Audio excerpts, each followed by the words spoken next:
Knowing the difference between a raster file and a vector file is an absolute must for any business owner or graphic designer. So in this video, we're going to talk about the differences, since we get asked this question all the time, and we're going to help you decide which file type is going to work better for you. Let's take a look.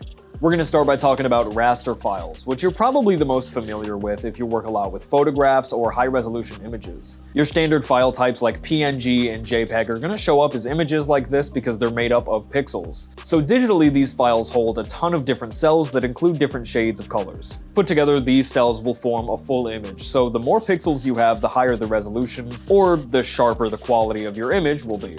But the fewer pixels you have, or the lower your resolution, the lower quality your image will look.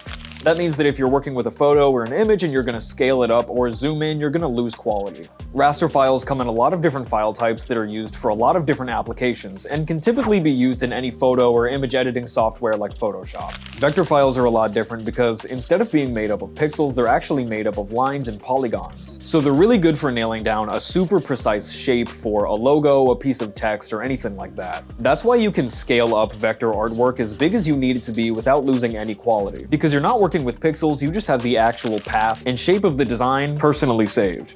When you're working with vectors, you're going to find a few different file types that you might think are a little more rare, and you're going to be able to edit them in programs like Adobe Illustrator. So a lot of times, designers and artists will actually convert their raster files into vectors before printing, just to make sure they don't lose out on that quality. On the other hand, raster files are typically a lot smaller, so business owners will change out vectors for rasters to save space on their website and things like that. And if you're printing any logos, text, or illustrations, we definitely recommend using vector artwork.